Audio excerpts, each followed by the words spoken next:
Now, at this time, I'd like to introduce again Jamie Mack, who's president of US Anodize and also co-chair of our manufacturing IP. Jamie's been a great leader for us, and we appreciate it very much. He'll introduce our keynote speaker for this morning. Jamie.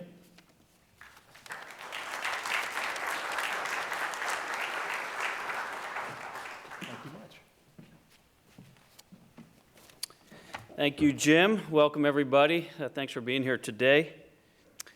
In the ever-changing landscape of workforce development, companies need to implement best practices in their attraction and retention strategies to become an employer of choice. We are proud to have Denise Ball with us virtually today, who will be sharing current trends of attraction and retention, as well as recent retention reports that are making a compelling business case for learning and development for your multi-generational workforces. Today, we will be discussing best practices in onboarding and OJT that can directly impact your retention rates and keep employees engaged. Denise Ball is a workforce development specialist for Tooling U SME, an industry leader in manufacturing workforce education and development. She has served as a practitioner of best-in-class learning and development techniques for the manufacturing industry for over 25 years. Her extensive backgrounds include workforce development at Lakeland Community College in Ohio. She also brings hands-on experience in manufacturing as she assists her family in running a small machine shop for several years. For the past 9 years, she has guided an implementation of workforce education and skills training in corporations across the globe to help develop their workforce with success, as well as facilitated workshops on best practices and various webinars across the country. She resides in Ohio and will be tuning in virtually for us today. Denise, welcome. Hope you can hear us. Good morning, everyone. Good morning. Well, I'm so glad to be here with you, and I'm actually going to share my screen so you guys can see the presentation. Ooh. There we go. Fantastic. Well, thank you, everyone. It was such a pleasure. I actually was with many of you, even some back in June when we did a virtual session, and we talked about some of the things I'm going to mention again to you. But it's amazing since June, just even more companies I've been speaking with, what they've been doing really to attract and retain their employees, as we've also seen a really big shift, not just in your area, but I've seen it here in Ohio and across the country of other companies, not just manufacturing, really struggling to attract and retain their employees. We actually have companies that are in the hospitality and the refreshment industry, I call it, like Starbucks, that are adjusting their hours because they cannot retain employees. So this is a major issue. We're feeling the impacts here and across the country with this. So excited to share with you. Thank you for the introduction. As I spoke with the team a few months ago, just as we were thinking about this event and what information to bring, I knew I'd be covering some of the same things we covered in June, because it's good to hear it again. You need to hear it again because it starts to sink in, but also to kind of focus on a few other things like the OJT and also some branding ideas. Really important right now, since this is a key component to really attracting the talent that you're needing, as well as retaining them. So gonna be sharing what I've been gathering this whole year across the country and just share with you some of the interesting things that they're doing to attract and retain. So let's get going here. So as I mentioned, the goal, we're gonna do all that attraction retention facts, the newest study that came out in 2021, as well as some best practices. And then I'm actually going to share with you what I did not share back in June is some of those SWOT findings and what I'm hearing from these companies as they really kind of brainstorm and figure out what they need to be doing at their organization to implement some of this. So the goal, as he mentioned, definitely, Jamie mentioned, be the employer of choice. You've got to be the employer of choice. And I'm referring more towards the entry level, because that's really what you are getting and you're competing against a larger pool. But what I'm hearing across the country is even in the salary realms, definitely engineering, managers, supervisors, quality technicians, that even people with the skills, you are still competing. And now that we're virtual, you're competing more than ever because people are more mobile. So it really brings up the question, are you the employer of choice in the area? And that is key to success of this. So just real quick of the recap of those studies that I shared back in June 2020 Blue Collar Survey. Oh, did I warn you that I speak at about 200 words per minute with gusts up to 250? Don't know if it's windy in Philly today. It is here in Cleveland, Ohio, so hold on to your hat. So with this employee survey, it was the Employee Bridge out of Virginia, 30,000 people back in 2020, February, March, right when COVID was hitting. Typical manufacturing jobs that you would expect, assembler, machinist, forklift operator, supervisor. So what were some of the things that they said? Some of the key things, other than pay increases, how can companies earn your loyalty? Promotion, growth, skill development, number one, company culture, benefits, flex work, and then other. And you're gonna notice that as a theme through some of the other studies. What best fits the reason you left your job? I hear from so many manufacturers, oh, people are leaving for 25 cents more. No, they're not, people. Let me tell you, they are not leaving for 25 cents more. They're leaving because of opportunity and your culture. Bottom line, they're looking for another opportunity and they do not like the culture. So if they're leaving, that's what you need to look at. It's not necessarily the money. Now, the money can play a factor in attracting them, and that's what I'm hearing across the country. When you've got Waffle House around here saying they're going to give a $200 bonus, sign-on bonus, I've never seen that before. Waffle House, really? It's crazy. So I do know that's playing into it, but they're not leaving for 25 cents more. They're just not. They don't want to leave for 25 cents more. So if they're leaving and they're giving you that reason, they're lying. What else? If they're satisfied, they polled them and asked the people, how satisfied are you with your current job? Only 14%. That's a huge opportunity for all those other employers to say, hey, we're satisfied, you're not very satisfied, come work for us. And then, are you actively looking for another job? Only 24% were not actively looking for another job. Only 24%. So I will say this, I've had a lot of people ask me, where is everybody at? If there's so many people looking for jobs, so many people not satisfied, where are they at? And I thought, you know what, that's a really good question. Where are all the workers at? Because we know the government's not giving them the money before, because that was an issue as we talked earlier in the year and the end of last year. They were getting additional dollars. It was cheaper for them to stay at home. I told my own children, I have 5 grown adult children, you know what? They're not going to keep giving money, guys. And when they would call me and ask me about the stimulus check, I'm like, don't even talk to me. I don't get those. So I really would get irritated with them. But we know that money has gone away. Where are these people? They can't sustain this living. So I just want to propose, and I'd be curious to see some of the statistics coming out of what has gone, now that we've gone virtual, a lot of things have opened up for people to make money, whether it's TikTok, YouTube, other ways. And it's kind of interesting. It has captured that younger generation on how to be entrepreneurs from their home. So I'd love to see some statistics on that, but I have a feeling that really is part of it. So another report was a retention report, 2021, done by Work Institute. Love them. They've surveyed over 200,000 people over several years of why you're leaving. It's across industries. It's not just manufacturing. It gives a bigger picture of just almost what our culture is and who these people are. And it also was third party, so they're a little bit more honest. What did they say? 38% of all turnover was in the first year. Actually, that number's gone through the roof in the last 6 months as I talked to some manufacturers. It really has been worse because of COVID. But keep in mind, almost at 40% of turnover in the first year, over half of it is in the first 6 months. And what does that point to? You're on the job training. Bottom line, are you setting them up for success? That is the one question. If you don't write down anything else from this session, I want you to write down, are you setting your people up for success the moment they walk in that door, in the interview, and from day one? And then it asks the question, are you setting up the people who are going to train them for success? That's where I hear the biggest downfall. We don't set up the trainers for success. They're so focused on production. Hey, here's John. It's a warm body. Let's get him up to speed. As soon as he's good enough to produce just what we need, we walk away, instead of really setting up for success and excelling in that. That is not the case anymore because of the constraints we have and because of the production requirements. It's insane what I'm hearing across the country as I talk to these companies. So we really got to ask that question. Are we setting them up for success, and are we setting up those trainers for success?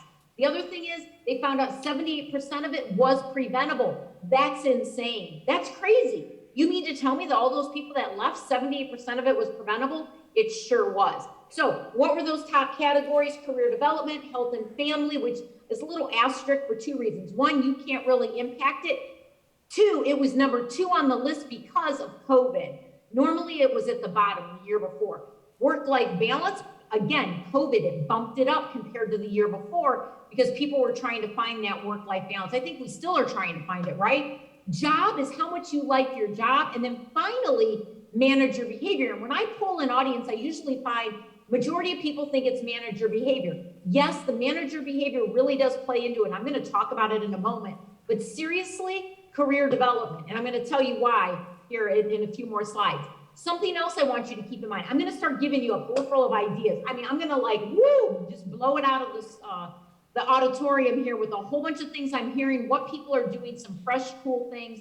But I got to tell you, if you do not make a case for your retention and how much it's costing you to attract people and lose them, you will never have the dollars that you need to apply them to some of these ideas. Some of them are free, some of them cost money. So you've got to be able to make that business case of this is costing us money to lose people. And what I find, if I were to poll the audience, and I can see you, I would love it if someone waved both hands in the air and told me that they know the cost of turnover for every single job role in their organization. Anybody?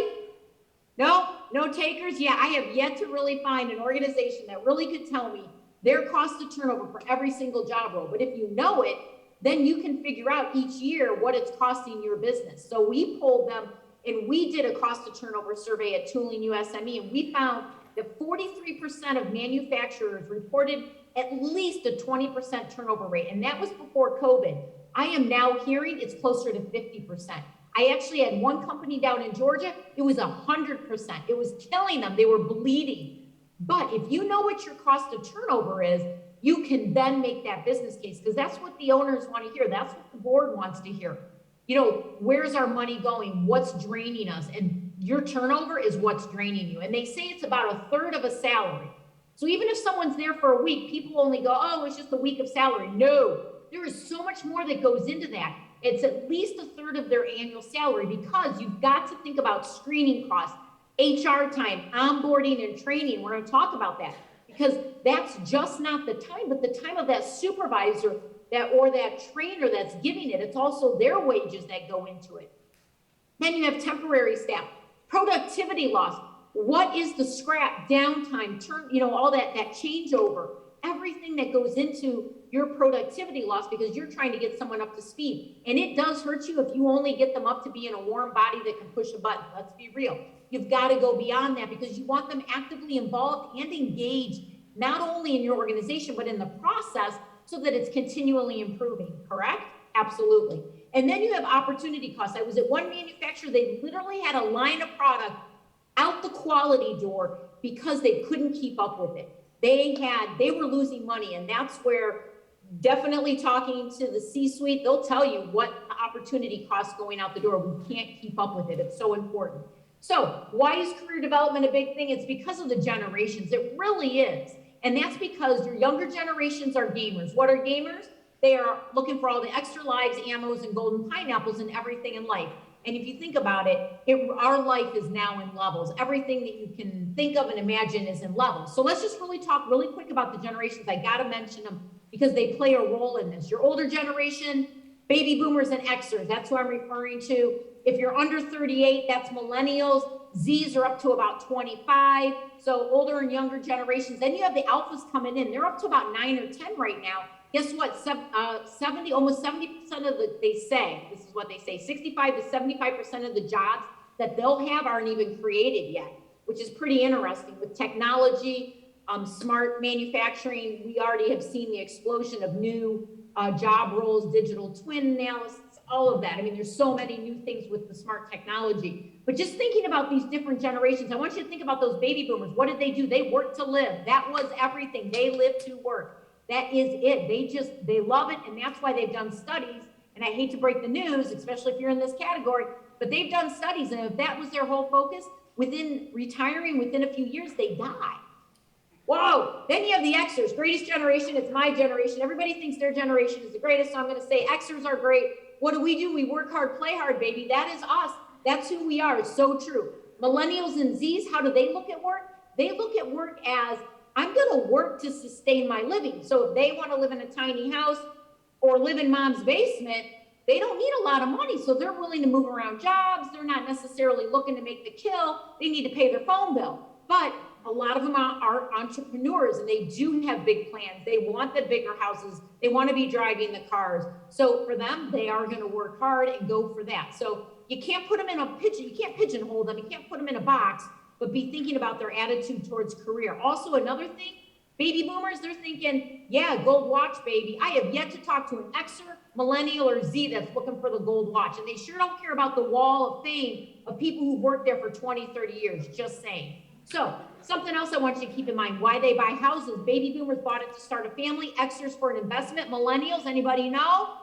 Yard for the dog. That's why they buy a house. And I'm going to share that again in a moment. So attention span, keep this in mind. Millennials, 12 seconds, Z's 8. That blew my mind when I heard that. But I got to tell you, I was actually in an airport here. I was in Cleveland in my airport waiting in line to get on my flight. And this was about 2 years ago. And a friend texted me a title of a book. I'm like, ooh, that's good.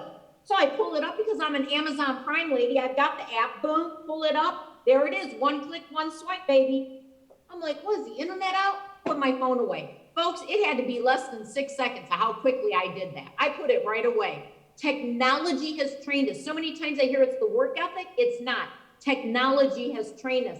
And I can prove it. How many of you open a YouTube video, and if it's more than 2 minutes, you're sliding a little cursor, right? Yeah. You're not going to sit there and watch that. You're just sliding it.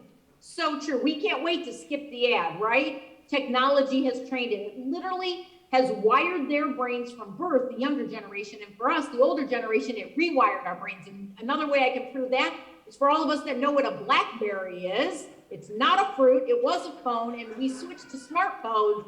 We had a learning curve, and now we just know how to use our phones, right? So it's very interesting. So because of all of that, these are the recent trends. This is what I'm hearing companies are doing for attraction. Social media, I'm not talking Facebook, that's where mom and grandma are. I'm talking Instagram, Snapchat. I am talking about using geofencing so that when they're within a certain mile radius of your organization, an ad is popping up. Just like on Waze when it tells you Dunkin' Donuts is up ahead, folks. Same thing. Definitely, that's where they're advertising. And TikTok. You got to figure out how to get on TikTok, folks. I'm telling you, you should have a YouTube channel and you should be highlighting your employees and what they're doing because that's what will keep them. Employee resource group, veterans, green team, women in leadership, young professionals, things they do on their own, but they gather at lunchtime. They're talking about it. You're creating community with inside your walls. Outside needs to know what you're doing on the inside, but inside also needs to have a community where they feel connected and a family environment. Employee resource groups will do it. Also, veterans is another one. Engagement activities, so key and critical to keeping them there and also attracting people because they're going to walk through on that tour that I'm going to recommend and they're going to see your engagement activities, how you're keeping people there. And I'm going to give you a whole bunch of new ideas on that I just saw actually on Monday at a company. Recognition programs. You should not only have an engagement team, but a recognition team. Change it up every year. Get people who've been there for a few years and know what you've done in the past, but get some fresh blood people, brand new people, been in other organizations that can share ideas. Recognition programs shouldn't just be for an individual, but could be for a cell, could be for a whole department. Recognize people and reward them. It doesn't just have to be money. People like an extra hour at lunchtime. People like food. There's all kinds of ways you could be doing that. Get fresh ideas that should not be on HR. Do not have HR do it. Have HR implement it. Have a team, a cross-functional team from all over the organization, some from engineering, sales, the office person, people out in the production environment. New populations to attract justice-involved citizens, as well as parents and retirees. You need the mommy-daddy shift where they don't look for benefits. They want to come in at 9, 10 in the morning because they drop the kids off and they want to leave at 2. But if you train them well, and when you do a structured onboarding and on-the-job training, they're going to be catapulted on the job quickly, boom, they're going to be producing for you, and they're going to be really in that short period of time because they only want to work that long, really be producing for you. So retirees, they want to fish in the afternoon, work out a benefit package, have them work for you in the morning, everybody's happy. So when you're attracting, I want you to think about your brand, and I'm going to talk about brand in a second, but I want to give you an example of a really good brand. And this is the problem you have. I love Pennsylvania because Pennsylvania does the best program with students, and that's what's so cool about manufacturing. I love what you guys do. Kudos to you. But let me tell you something. What you've tapped into is something that other companies already have done it, including Starbucks. They have their brand in front of these students every single day. Every day they walk into that store, they see, join our team, become a partner. Do you enjoy making people's days brighter? Who doesn't, right? Love coffee. Who doesn't? I got mine. I'm good. Yes, everybody loves it. Join our team, become a partner. Are you passionate about leading teams? Look at their word choice, folks. Look at this. Want to have fun? You're going to see that word in a moment. So let me just read. Flexible schedules, healthcare, paid time off, free first bachelor degree, free subscription to Spotify and Headspace. I still got to figure out what Headspace is. Matching 401, annual stock grants, growth opportunities, and so much more. I'm going to tell you right now, they see this in front of them every day. If you are paying for a billboard on the side of the road that says we are hiring 401k and paid time off, guess what? McDonald's does that. So does Starbucks. And you know, they're doing the same thing. You got to leverage who you are as an organization. And that's why your brand is so important. You've got to get your brand out there. You got to tell your story everywhere and to everyone. Everybody outside the walls needs to know what goes on inside of your walls. They really do, whether it's tours, whether you're bringing them in because it's family day and they're sharing what they do. That is so important. Your brand is key because we are a society that really grabs onto a brand. Your website, oh my gosh, folks, I'm just going to tell you right now, you got to up your game. Everybody needs to up their game on your website, and you got to continue to up it every few months. It needs to look good because guess what? Younger generations, the first thing they do is they go to your website and they look at it. You got to have community involvement. You really do, in the schools, but also in the community. Everybody should know who your company is, or at least the name, and go, what do they do? They should want to know that. You really got to be involved in your community. Business cards was an idea that I heard up in Massachusetts, loved it. It was a guy, he's running a small shop, it was under 200 people. Every new employee that came in, even if they were in the production environment, he gave them a business card with the main phone number, the logo, and that person's name and title. Guess what? That guy's out there handing out his card to all of his buddies. Yeah, this is where I work. It was genius. And at first I rolled my eyes thinking, what? You don't give business cards to people that aren't in certain job roles. He's like, it cost me $10. Why wouldn't I? It gets my brand out there. I started thinking, I'm like, that's pretty smart. Couldn't have been. A couple months later, I was in New York, heard the exact same thing from another business owner. It's a great idea. Get your brand out there. Billboards, I already mentioned it. Don't put a billboard up that says we're hiring. Everybody is hiring. Your billboard needs to catch their eye. Your billboard needs to show how you are different. What's your unique characteristics of a company? And one of the best ones I saw was someone did a carnival at their company. They took a picture of everybody having fun. They put it on a billboard on 23 North. And you know what it said? Come join our party. Perfect. Love it. That's the type of billboard you need because that will catch people's eyes. So you are in the interview. You're giving them some of your swag for sure. I'm going to mention that. You are trying to already get your brand in their hands. You're sharing your mission and vision. Company swag, folks. I got to tell you, you know what? I know you're in Pennsylvania. Just keep that in mind. But I got to tell you, being a Cleveland Browns fan, I can prove this. 20 years ago, we only had one bumper sticker, folks. It said Pittsburgh sucks. And I am really sorry. I'm hoping you're all Eagles fans, but it's really true. That's what it said. And now we've got mugs, we've got hats, anything and everything with the Cleveland Browns on it. I think we still may have that one bumper sticker around, but we love the Eagles, so it's all good. But seriously, swag, you got to give them your swag and get it in their hands. Even if they don't come work for you, your name is out there. You got to do it. And for your incumbent workers, that should be some of your things you're giving out for recognition and engagement activities. Give a tour. They should be able to smell, breathe, see, hear what your environment is like. So important. And introduce and connect them in the interview. You already want them to envision them working there. You're walking around, hey, Tom, this is Bill. He's only been working here 6 months. Bill, how do you like working here? Let Bill speak for you. If you're doing a career fair, you got to have diversity there. Have someone new there talking to people and have some diversity so people see that they could be there too, especially females. It's so important, so important. So what else? in the interview, you should be having this type of language where you're talking about attitude, aptitude, not only of them, but you, entrepreneur, innovative, opportunity. That's why they look elsewhere. Opportunity, opportunity, opportunity. And that you're a unique organization and you will value them being unique. So, new F words in manufacturing. Don't know what F word you're thinking of. These are the 4 F words that I am hearing across the country. Fun, family, friends, and food. And let me share what this is, folks. Fun. Remember the carnival thing? So important. Let me tell you what other fun activities companies are doing. First of all, for those of us that are in that older generation, what was fun? Fun was half-price wings and beer night after 5 o'clock. That was our fun. That's not what they're looking for. You know what? Now, and I'm almost thinking, I'm going to add a 5th F word to this one here. But fun. Let's start with fun. So that's what we thought about. That's what was fun. Now companies are doing March Madness. Some are doing cornhole in the production environment where they've got it to the side. Everybody has a team. You got 10 minutes. You go do it. You know your time slot. You play up to 13. Boom. You've got a game going. And then they go back to production. They love it. Another one was doing like a big Connect 4. And I actually have a picture of it. If you want it, reach out to me. And they did Jenga. I'm telling you, people are incorporating fun into the environment because let me tell you why. How many of you told your kids, love what you do and you'll never work a day in your life?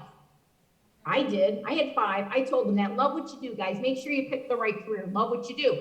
And you won't feel like you work a day in your life. So that, I got to ask the question, are you creating an environment that they'll love? Let me say that again. Are you creating an environment that they will love?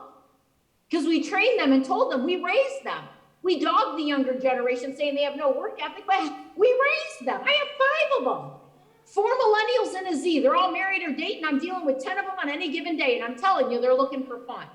They are. Is it me? Is it technology? I don't know. I'd like to think we gave them a good work ethic, but they want fun. They really do. The other F word that's not up here is flexible. I'm adding that one down. I got to write that one down. I'm telling you, folks, flexible. They want flexible. They just do. We raised them to want flexible. And then I asked the question, well, why not? Why not? Why can't we be flexible? Well, because of production. You know what? We are the smartest people in the world because of what we make. Let's be real. We know we're the smart ones, right? We're manufacturing it every day. If we're going to figure it out, we've got it. We can figure this out, folks. If anybody can, it's us. We can do it. Family and friends. They want to work with their family and friends. I saw this on billboards up in Michigan. Come work at our family. Come be a part of our family. I'm driving down the road and I'm looking at these signs. I'm like, that's pretty smart. Get them envisioning that you have a family environment. Create that family environment because they won't leave. Because most of us don't want to be around our real families, but we'll take a family that we pick, right? Make an environment that's a family that they would pick, right? Food, that's one of the last things I got to mention. Food is so important. IT figured it out 15, 20 years ago. We got to figure this out in manufacturing. And I'm not talking about just leaving the leftover pizza in the lunchroom. And I got to tell you, if you've got the wheel of death vending machines, no, you got to improve those. Maybe make better choices in those, but you got to have some food. They really are looking for free food. Think about how we gather as a society. It's always around food. You have friends over, what do you got? You have food. So important. So have the food there, whether it's a snack drawer, it's something sitting out. I'm not talking about the little Snicker bars. I'm talking about the bigger things, large Snickers, granola bars, apples, oranges. They've done studies. Peabody, 48% said they could be lured to a new job with free snacks. B&I did one. 67% said they are happier when they work in offices that provide free food. So what are some of the other additional attract and retain with perks that works? And I've added to this list since June. I mentioned it in June, pet insurance. You remember why they buy a house? Yard for the dog. They want pet insurance. Bereavement leave. I know you can't change some of that. If you can, if you're a small enough organization, have a flexible bereavement leave. They will be loyal to you, especially if they've had a death of a very close person. If you're in a larger corporation, then what you can do, you can't change the policy leave, but you can change what you do when they do come back. Maybe you're more sensitive, they want to be left alone, or maybe they want to be kept busy and you adjust their job appropriately. Being sensitive for an extra week or two goes a long way in someone's book. Buying vacation, they want to buy vacation, they get their week. I actually talked to one company, they give vacation on day one. They said it has really helped morale. People come in, they know they have vacation, and it really makes a difference. And they get, after the first year, they start getting 2 weeks.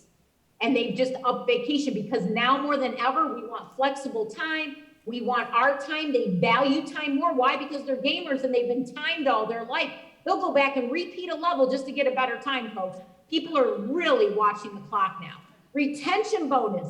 I talk to a lot of people that do sign-on bonus. Why not do a retention bonus for people who've been there 6 months, 1 year, 2 year, 5 year, whatever, not just the 5 and 10 year marks. I'm talking about a retention bonus.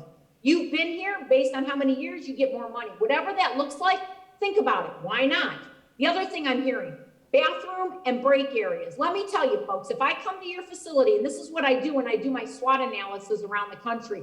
First thing I do, I go to the production and I go out in the production area, I ask for a tour, and then I ask to go to the bathroom. I want to see what it looks like out there. And I'm going to tell you right now, if it looks worse than the prison break rooms I've been in doing ministry, we have a problem, folks. And I tell you, I've been in a lot of manufacturing plants where I go into their break rooms and their bathrooms, and I've been in better visiting rooms in the prison. Not good. Not good. I'm just shaking my head, But it's true. That's what they're looking at. They come in, they start looking around. They're like, do I want to be here? Is this going to be a fun place? It's not even clean. Something to think about. What else? Glassdoor. Just so you know, they are going on Glassdoor. You should know what is about your company on Glassdoor. You really should, because they are Googling you and finding out what kind of place this is to work. That's just the bottom line, so you should know that. Best practices before and after first day. This is where we get the good stuff, guys. Strong onboarding. That's where your on-the-job training, your career pathway is so important. They're giving you 60 minutes, whether they're deciding. That's why they're running at the first lunch or break. 60 minutes is what you have. Buddy system is setting them up for success. I'm not talking about the trainer. I'm talking about an extra individual that just tells them, hey, taco truck on Tuesday, get out there 5 minutes early. No, the bathrooms, don't use those. Use those. They're giving all that inside information. When people show up, this is what I want you to think about. When they show up, they immediately are wanting two things. One, are they wanting to know, are they in or are they out? So is your training reflective of that? Do they feel like they're immediately in, they're in the know, their success? And the other one is setting them up for that success. Do they feel that immediately, like they can succeed? Nobody wakes up on a Monday morning and goes, man, I'm going to this job and I'm going to fail. No. They're like, man, I want to succeed. It's ingrained in our DNA. We want to succeed. And if you meet someone that doesn't and is not motivated, something happened. I'm going to tell you right now, they weren't born that way. You need to think about that and how you can motivate them, including setting your supervisors and your trainers up for success and how they can motivate people. And you know how they can do it? With a high EQ. Key to that, and that's going to be one of my end suggestions. So career pathways, aligning to pay. So important to do that. You should be doing that in the interview. If you do not have good career pathways, they're looking for it. They're gamers. They want to be set up for success. If you can't show them how to get to the next level, they're out. They'll go somewhere else where they can see a clear pathway to success. You've got to do that in your training. Your training is not about getting a warm body to produce. Your training is about setting people up for success, and you should align it to pay. Also, practices, feedback, formal and informal. Use a GRCA code if you're not for applications, first of all, but also for feedback. It's a great thing to do. Put it in the lunchroom. GRCA code, they can go up, boom, take a quick survey on their phone. It's the way of technology, folks. You should be doing it now. So let's talk about that structured pathway. So important. So they're gamers. What do they want? What is the first thing they do? They go and get the cheat codes, folks. They want the cheat sheet. That's your worker qualification standard.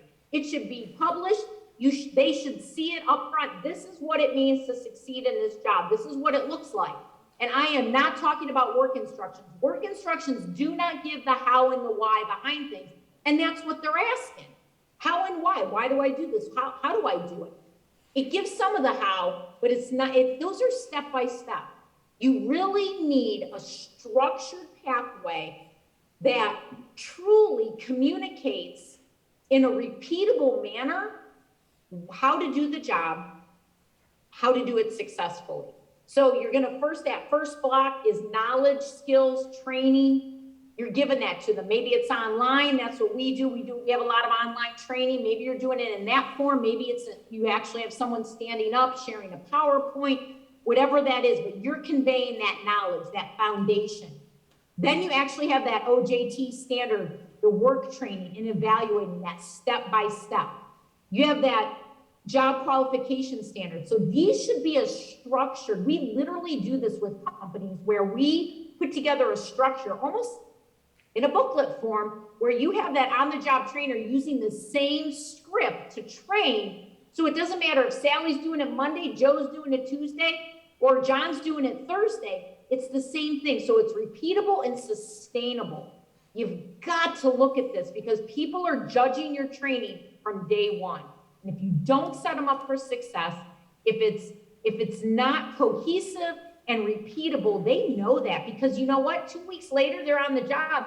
Someone comes up and says, why are you doing that? Well, that's the way Joe trained me. Oh, no, that's not how you do it. No, let me show you something. That's bad. Now they're questioning their training. That's why you've got to have that OJT trainer credentialing. And with that word credentialing, I'm just using it loosely. You need to do some train the trainers. This is something we are doing daily, literally, with our trainers, because across the country, we are finding that that's a big place where people are getting new trainers all the time. This should not be the guy who's been there 20 years. That should not be your on-the-job trainer. This should be someone who's been there 2-3 years. They haven't learned all the bad tricks and tips.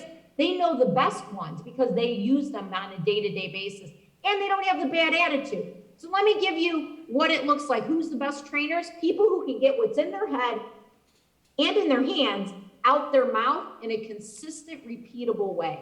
So important to do that. That's what it means to have a structured pathway. We worked with Delta Airlines because they were doing repair on engine blades. Some of these were some very expensive parts. They were union shop, not wanting, everybody can bid on the job type of thing. And the guys had been there a while, like, I don't want to screw up that part. That's a lot of money.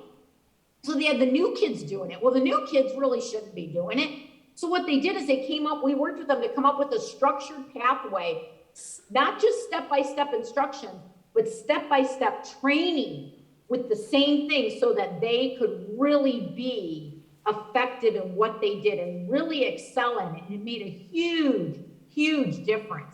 So when you think about this, I'm going to tell you one of the best things you can do is do a training audit and validation check, where bring in a third party that has a new, fresh set of eyes that looks at your onboarding and your cross-training to show you where the gaps are, to show you where you can improve so that you really can build the best on-the-job training, because that is what they're going to judge you by.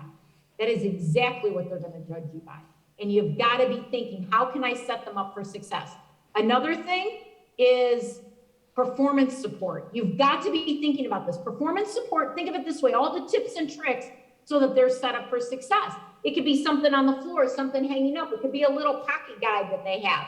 And what it is after time of training, post-training, their competency should go up with performance support. Without it, that's your red line. It goes down. So important that it goes up. You've got to have performance support so they're truly competent after learning. Because if they're unsure, they're going to leave. They just will. If they don't feel like they're set up for success and can take pride in what they do, they're out of there. They'll go work somewhere else. So something else you should be doing is stay interviewing. You should be doing this after the first day. Wait a minute, let me rephrase this. This stay interview is for your incumbent workers, people who've been there past onboarding. But similar questions should be asked at the end of the first day, first week, first month, 3 months and 6 months of people. How was it? How was your first day? Do you feel like you're going to succeed here? Are there anything we need to address and concerns? So you need to be doing those questions throughout the onboarding process, but also you need to be doing this larger list with people who've been there 5 years. Maybe it's not a good reason that they've stayed. Think about that. You need to find out why people stay in your organization. And then on the things you can build upon, and the things that need to be changed, you need to change. So I shared this in June. I got to share it again, folks. I love Charlie. Charlie's my favorite story. I will never forget Charlie. Charlie came to one of my sessions in Georgia. It was a consortium of companies, just like what I'm talking to today, but I was in person, and I'm watching, we're in a big community room, and I'm watching all these people from local companies come in. Now you got to understand something. When I do these, I usually have owners of companies, VP of HR, operations manager, plant managers, owners, all those type of people. This kid walked in, and I mean, he's a kid. He was the age of my son. I'm like, he's like 20 years old. He walks in, sits down in the back. I'm thinking he's in the wrong place. So he sits down. So now I'm curious of what he's doing there.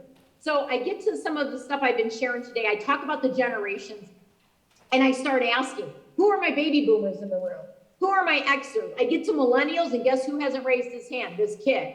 So I said, hey, what's your name? He's way in the back. He goes, Charlie. He was so proud of it. I said, Charlie, so glad you're here. You're a Z. I'm going to go over a lot of information today. Tell me how I'm doing. Am I on track? Now he's engaged. He knows I want their feedback. Because remember, in games, they get feedback continually, folks. They want feedback all the time. I hope you're giving it to him. Now he knows I care about his feedback. Now he's fully engaged. He's like, okay. So I keep going through my information. I got to understand, I'm going to go through my information. We're going to break for lunch. And then Laura's going to get up and talk about her 2 manufacturing facilities in Savannah and Canada. So that's how the day's going. So I'm going through stuff, and I'm watching Charlie, and Charlie's in the back elbowing the guy next to him like, dude, are you paying attention? So I stop in the middle, I go, hey, Charlie. He goes, yeah, how am I doing? Oh, this is great. Good, I kept going. Now it's break time for lunch. I'm in line with the poor gentleman who got elbowed the entire time. He turns around, he goes, Charlie's loving this. I go, that's great. He goes, Charlie's my son. Oh, this just got good, folks. That's what I was thinking. Really? He goes, yeah. He goes, I got 5 manufacturing locations. I got a logistics center in California. He wants nothing to do with the family business. Really? Yeah, he went to college to be a music engineer. Oh, I didn't know what to say to that either, folks. But seriously, I thought, this is interesting. I go, well, let's see what he thinks of what Laura has to say. So we go back. Now Laura gets up and talks. And guess what she talks about? She talks about the 5 F's, because I'm adding the 5th one, folks, thanks to you, because you sparked my brain to think of flexible, fun, family, food, friends. That's what they do. They got a food drawer out in the production environment.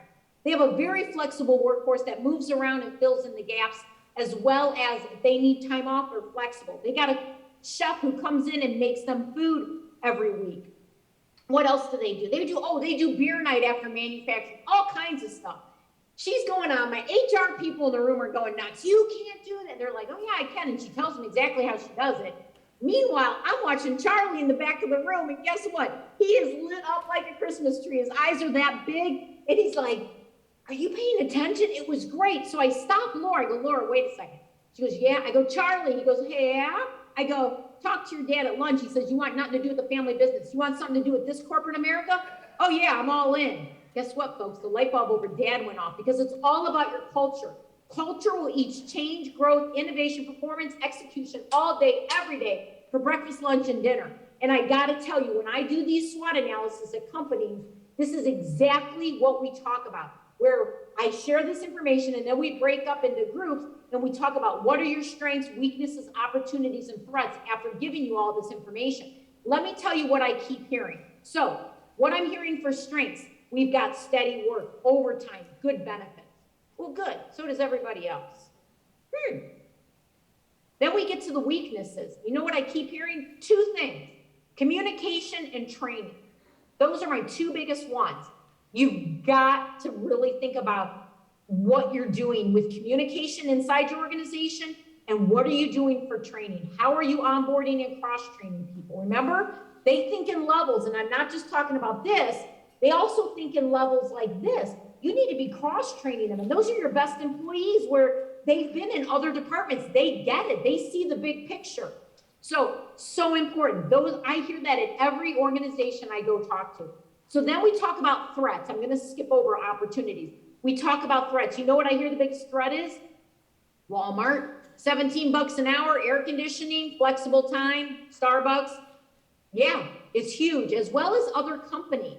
So if it's someone that has a skill, you still have a huge threat of another organization poaching them. Also, guess what? One of the strengths they list is one of the threats: overtime. People don't want to work overtime as much as they used to. Some do. Some of them don't want mandated. So you got to be thinking about that. You got to figure it out. We can figure this out, folks. We are manufacturers. We do this stuff every day. We figure out our constraints, our variables, and we work with them, right? We figure out where our bottlenecks are, and then we fix it. That's who we are. That's what we do every day. We can do this. We can fix this. We can work with this and adjust. So opportunities, this is what I'm hearing. These are the opportunities, and I wrote them down because there were so many of them. Let me see if I can, there we go. So engagement, create an engagement team and a recognition team. There's where your opportunities are. Create fun environments. Is this a place that they will love to work? Feedback and surveys, you need to be doing those, not just with the new people coming in, but your overall workforce. You need to be asking them what they think of things. Get their ideas. As a management team, you shouldn't be coming up with all the ideas. Let them come up with it. Then they're going to be involved and show up. How many times have you created some type of engagement activity and people don't get involved? Well, they probably didn't come up with the idea, or they weren't surveyed and asked would they like it. Now, granted, not everybody's going to like everything. You can't please everybody. We know that. Our grandmas taught us that, but we sure could try to do a better job of it. And then finally, where your biggest opportunity is, EQ, emotional intelligence. Best training you can give anybody in leadership and supervisory team leads that are interacting with those new people coming in and your current employees. They should have a lot of self-awareness, self-management, social awareness, and relational management, the 4 competencies of EQ. That is what they should be able to have high scores in. And when I go around these companies and I find out the plant manager isn't even walking around the floor, if he is, he's looking at his phone and he doesn't know everybody's name, that's not social awareness. He doesn't know his audience. Do you know your audience? So important. It's a great opportunity to really give the skills to the people in the organization that are impacting your retention in big ways. So that's kind of what it is. Oh, I had a few more things. Doing the stay interview and outdoor areas. Please create an outdoor area that people will want to go to. And I got to tell you why. Because when you're having a hard day, how many of you go into your office or go out into the production floor, look at the big gray wall? Why do we use gray? Really? Look at the gray wall and go, whoo! Man, that just did it for me, folks. That refreshed my soul. No, they go outside. They want to go fish, and they take a drive in their convertible with the top down. They get fresh air. You got to create outdoor environments. Hey, I'm in Cleveland. I get the same weather you do in many ways. Yeah, it's not always the best. So make it a covered area, but where they can go out and enjoy it, kind of take a breather, capture their breath, so to say, kind of catch it and just kind of rejuvenate. So you got to create good outdoor areas. I wanted to mention that as well. We got a few minutes extra going into questions and answers to definitely hope you have some, would love to hear from you. Really appreciate your time. I'll put up my contact information. Please reach out to me on LinkedIn to continue the conversation. I can always share the PDF of the what I just gave, as well as the reports, the cost to turnover report, retention reports, all of those. So any questions? We're going to open it up. Thank you, Denise. That was awesome. Why don't we start? Big round of applause. Okay, I have a question right here. I can't hear you guys. Okay, just please talk as loud as you can. Yeah, I'm pretty loud. Perfect. So, earlier when you were talking about candidates, there was one of the slides, justice concerned and justice interested candidates. Can you clarify what that means? Sorry, can you hear me now? I can hear, if someone just asked a question, I can't really hear them. So I'll need someone to repeat it for me. How about now? No? I don't know how much louder I can get with other people in the room.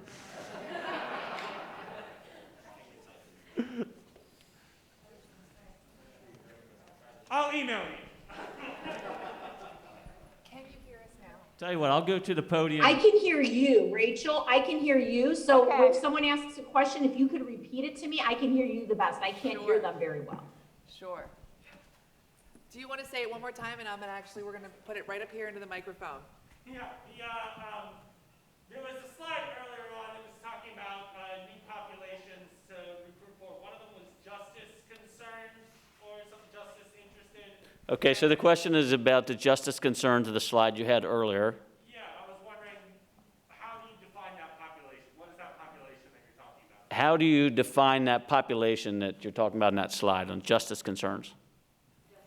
How do I Involved. define the population? Justice involved. Rachel, I'm going to need you to ask me the questions because I can hear you. I think that what he is asking, there is a group of people from your slide that you're saying care about, that they have justice concerns. How do you describe that group of people? Or what do you? Oh, justice involves citizens. Yes. The justice involves citizens? Okay, those are people who've been in prison or in jail, and they get out and they're looking for a job. And a lot of organizations do not have a couple things. One, they have policies where they won't hire them. Why not? You guys are looking for a population. Why don't you just create an environment and put in some guidelines so that if they did have that background, they still can succeed? And I actually have a page of suggestions on that. I'm happy to talk to you offline with that. But seriously, justice involved citizens could be a great population to tap into. They're looking for jobs. So many times they feel like they're going to be judged. If you give them that chance and create a really structured environment, make sure they can get to work, they have the transportation they need, and they have the support they need. So many times their support network is gone. They've been in prison, they've been to jail, people have given up on them.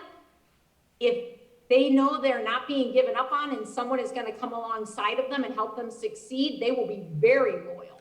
And I know a lot of companies who've tapped into that population. They've done a great job and they have very loyal workers. I'd also encourage you to connect with some faith-based organizations because a lot of them are working with that population. And guess what? They usually set them up with mentors and they have a whole accountability side, which again just helps you so that they're coming to work, they're showing up. So I really encourage you. Justice involved citizens are people who have been in the system, whether it's jail, they're on probation, or they've been in prison. Okay, I'm going to take another question.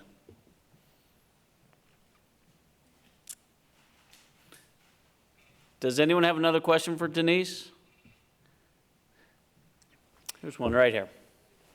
Denise, do you have any programs for manufacturers to bring folks in who maybe don't speak English? Any programs you can share?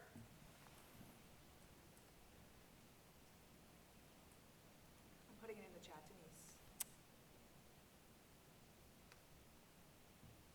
Do you have any programs for manufacturers to help bring in non-English speakers?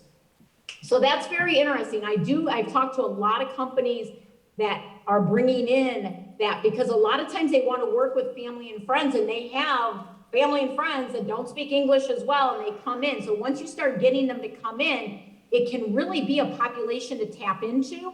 When you talk about programs, I'm not thinking of anything like a formal program. I know for tooling USME, we actually have some other language for the training piece, and you can train them in blueprint reading in Spanish and in Chinese, but I'm thinking of it something else, and that is create an environment where their culture is respected, understood, and you create an environment for them to succeed, even if they don't speak English, which means you may need some work instructions in other languages.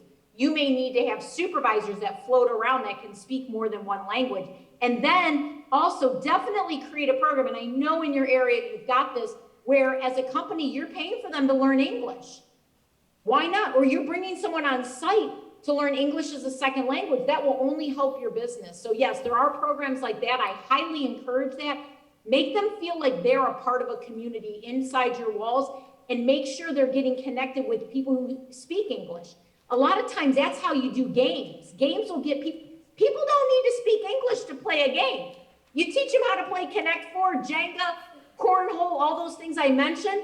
You know what? I had one company, they put a soccer field out on the side yard because they had a population that loved soccer and it was a different culture. So the more we respect those cultures and create programs where they feel like they're part of it, they'll keep inviting their family and friends to come work there.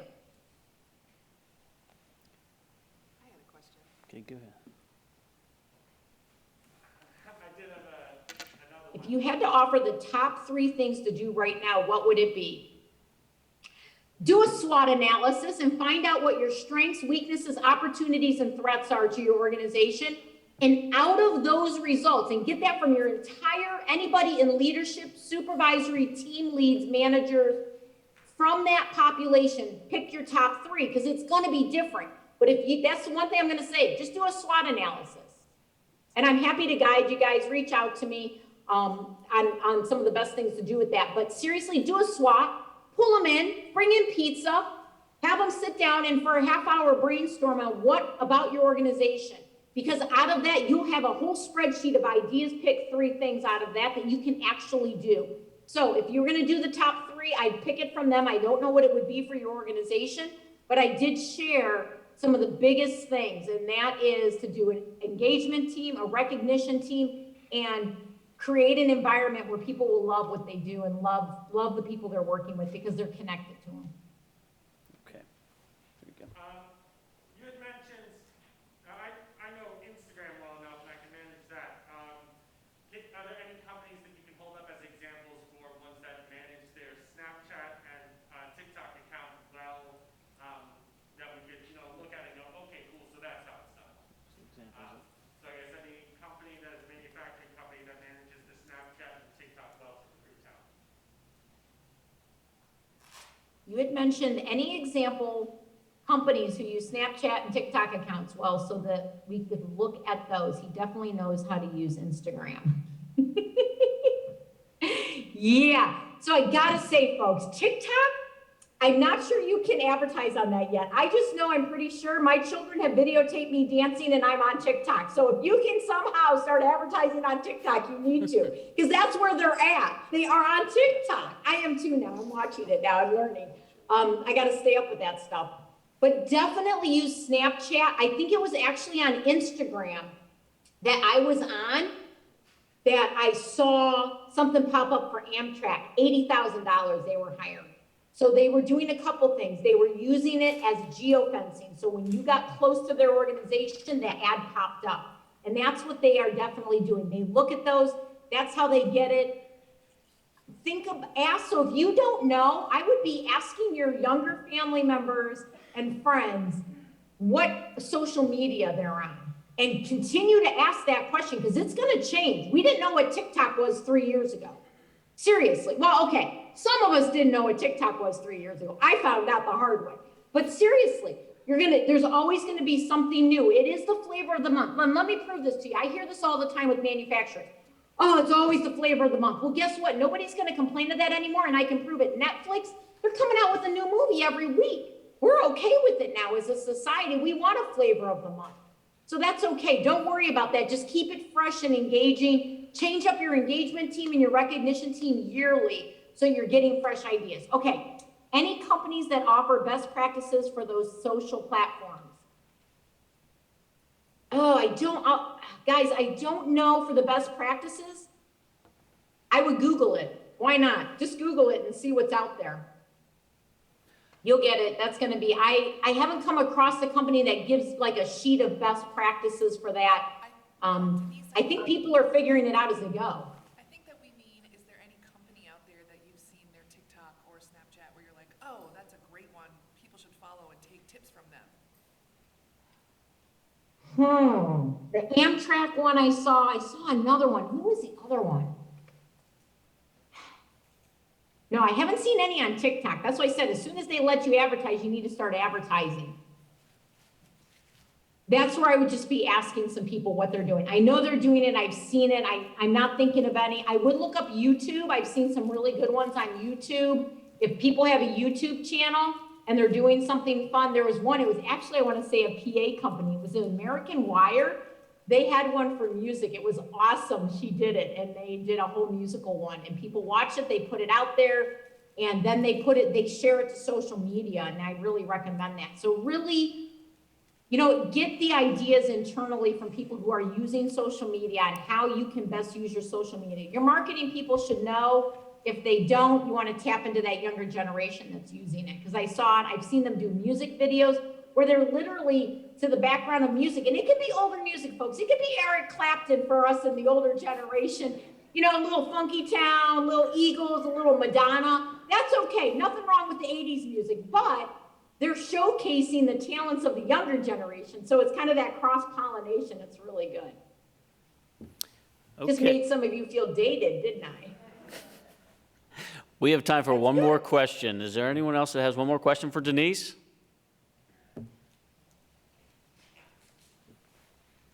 Okay, thank you very much, Denise. That was really great. Round of applause for Denise, please.